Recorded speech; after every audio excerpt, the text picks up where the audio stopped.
Hello chess lovers, Suren here, and I have a mind-blowing attacking game for you played by Vassily Ivanchuk against Wang. This game was played at 2012 Chess Olympiad. Now let's see what happened on the board. Ivanchuk had white pieces and he started the game with d4, knight f6 by Wang, c4, e6, knight c3 and bishop b4. Black goes for this hyper-modern Nimzo-Indian defense, which was developed by Aron Nimzovich. By pinning white's knight, black prevents the threatened e4 and seeks to inflict double pawns on c file by capturing on c3. e3, Ivanchuk answers with Rubinstein system, which is white's most common method of fighting against the Nimzo-Indian. White quietly develops not fearing doubled pawns because the exchange on c3 will strengthen his center. Later white is usually trying to advance e4 so as to open the game and exploit the advantage of the two bishops. Black meanwhile seeks his counter chance on the queen side. Black castled king side, bishop d3 d5, knight f3 b6, a3. Already white asks black bishop to make a decision and bishop takes c3 is on the board. B takes c3 and c6, a very cautious move by Wang, which is enabling black to recapture on d5 with a c pawn. C takes d5, c takes d5 and queen e2. White is taking under control the a6 square, not allowing bishop a6. Knight c6, but instead of playing knight c6, black could actually first play a5 and then go for bishop a6. Looks a very interesting line, but in the game we see knight c6, white castles king side, knight a5, the knight is eyeballing on c4 square, a4.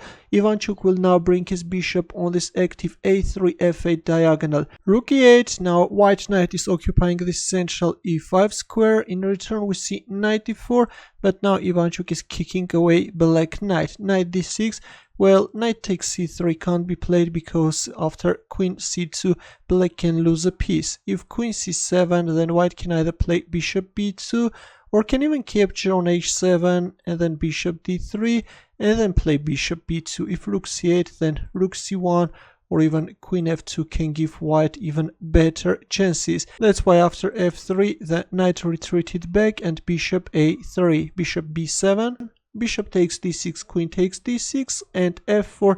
The f-pawn is marching forward and Ivanchuk wants to organize a quick attack. g6, black is acting against f5, but this is somewhat weakening black's king side. By the way, instead of playing g6, if black tries to kick away white knight from this active outpost, then white can go for queen h5 move. And if f takes e5, then white can win on the spot. Let's go back. In the game after f4 g6 we see queen g4. Now comes knight c4, queen g3, the pawn on e3 was under attack, and queen c7, after which black's position is collapsing. Instead of playing queen c7, it was better to play queen e7. And now if bishop takes c4, then d takes c4, knight takes c4 can be met with bishop a6. And if a move like f5, then e takes f5, and after rook takes f5, the queen is on e7 square, can support the f-pawn, can kick away white knight, and then play rook d8. According to the engine, this position is equal.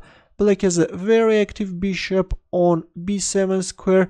This pawn on e3 square is weakened and the players have equal chances, though black is a pawn down.